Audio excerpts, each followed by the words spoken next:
Hello friends, সবাই কেমন আছো? আমি খুব ভালো আছি, আশা করি তোমরা খুব ভালো আছো। তো আমি একটা জিনিস নিয়ে আজকে আলোচনা করতে এসেছি যে কালকে ফেসবুকে একটা মেয়ে পোস্ট করেছে, বলছে যে প্রত্যেকটা নারীর পরকীয়ার পিছনে একটা পুরুষের হাত আছে, মানে তার স্বামীর হাত আছে। তো এটা আমি খুব একটা মানতে পারি না। আমি কালকে ওনার কমেন্টেও লিখেছি, কিন্তু জাস্ট আমি একটা আলোচনায় এসেছি সেই কারণে যে প্রত্যেকটা মেয়ের, উনি লিখেছে এইভাবে যে প্রতিটা নারীর পরকীয়ার পিছনে তার স্বামীর হাত আছে। তো এটা আমি মানতে পারলাম না, কারণ পরকীয়াটা খুবই খারাপ জিনিস একটা।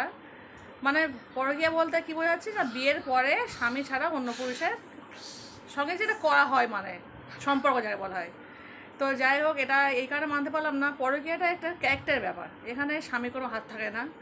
কারণ যে মেয়ে যেমন ক্যারেক্টারের মেয়ে হয়, স্বামীর ভালোবাসা পাক আর না পাক, একটা যখন বিবাহিত হয়ে যায়, সংসার চলে আসে, বাচ্চা কাচ্চা হয়ে যায়, তাহলে 2-3টে বাচ্চার পরেও দেখবেন মেয়েরা স্বামীকে ছেড়ে অন্য ছেলে হাত ধরে চলে যাচ্ছে। কী হয়ে যাচ্ছে তাহলে? সব স্বামীরা বলে দিচ্ছে যে তোমরা চলে যাও? এটা না, এটা এটা ক্যারেক্টার দোষ। তো যে মহিলা বলছিলেন উনি বেশ খুব একটা যে বাচ্চা মেয়ে তা নয়, ভালোই বয়স হয়েছে মেয়েটার। তো আমি তার কমেন্টেও লিখে দিয়েছি যে একটা পরকীয়ার পিছনে কখনো স্বামীর হাত হতে পারে না, এটা সম্পূর্ণ ক্যারেক্টার ডিপেন্ড করে। কারণ সব ক্যারেক্টার মেয়ে সমান হয় না। তাহলে বিয়ের আগে বলুন, বিয়ের আগে কত মেয়ে কত ছেলে হাত ধরে চলে যাচ্ছে, প্রেম করছে, সব কি সব বাবারা বলে দিচ্ছে? তাহলে বাবাদের দোষ তাহলে বিয়ের আগে যেগুলো করে? এটা হয় না কখনো। আপনি যেটা পোস্ট করেছেন একদম ভুল পোস্ট করেছেন, যে প্রত্যেকটা নারীর পরকীয়ার পিছনে তার স্বামীর দোষ আছে, এটা একদম আমি মানতে পারলাম না। যার জন্য আমি একটু কথা বলতে এসেছি সবার সামনে, যে আমার মনে যে কথাটা সম্পূর্ণ সবাই সব কিন্তু কমেন্ট করলে লেখা যায় না, আর ওই লিখে অতটা বড় ব্যাখ্যাও করা যায় না। সেই কারণে আমি একটু ভাবলাম একটু আপনাদের সঙ্গে শেয়ার করি কথাটা, যে না, এটা সম্পূর্ণ ভুল ধারণা যে একটা মেয়ের পরকীয়ার পিছনে কখনো একটা ছেলেদের হাত হতে পারে। তো আমি কথাটা ঠিক বললাম কি ভুল বললাম অবশ্যই কমেন্ট করে বলবেন, যে আমি সঠিক বললাম কি বেঠিক বললাম। কারণ আমি এটা সত্যি মানতে পারি না যে একটা বিবাহিত জীবনে একটা মেয়ের পরকীয়ার পিছনে তার স্বামীর হাত থাকে। এটা একদম অবাস্তব, মানে আমার এটা মানা সম্ভব নয়। সে স্বামী ভালোবাসুক আর না বাসুক, কারণ একটা সংসার জীবনে একটা মেয়ে চলে আসার পর যে ভালো হবে, তো সে দেখবেন শত কষ্টের মধ্যে সে স্বামী সংসারটাই সে করে যায়। আর যে বাজে হবে, তো সে 2-3টে বাচ্চাকে ফেলে অন্য ছেলে হাত ধরে চলে যাবে। এটা আমার মনে হয়। কারণ আমার তো বহু চারিদিকে ঘুরি দেখি, তো আমার জানাশোনা অনেকে আছে, 2-3টে বাচ্চার মা স্বামীকে ফেলে বাচ্চা কাচ্চাকে ফেলে চলে যাচ্ছে অন্য ছেলে হাত ধরে। এটা কিন্তু পরকীয়া বলা হয়। আর এই জন্য করে আমি মানতে পারিনি বলে অ্যাকচুয়ালি আপনার সঙ্গে আমি শেয়ার করতে এসেছি কথাটা। তো জানি না কতটা সঠিক বললাম কি বেঠিক বললাম, আপনারা অবশ্যই কমেন্ট করে বলবেন আমি সঠিক বলে কি বেঠিক বলেছি। তো আজকে পর্যন্ত, টাটা, বাই, গুড নাইট।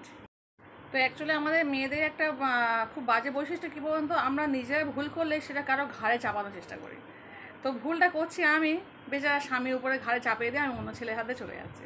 না, দোষারটা কে হচ্ছে? স্বামী হচ্ছে। তো এটা করবেন না প্লিজ।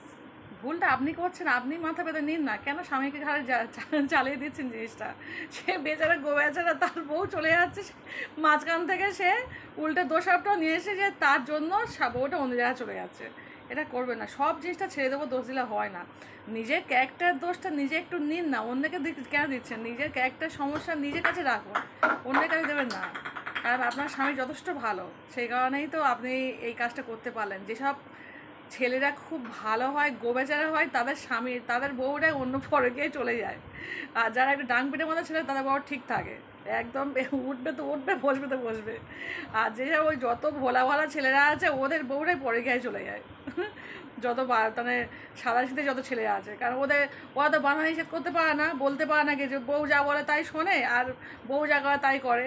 আর বেচারা কিছু বলতে, গোবাচারা ওরা কিছু বলতেও পারে না, আর বউরা মাঝখান থেকে অন্য কাজে লিপ্ত হয়ে যাচ্ছে।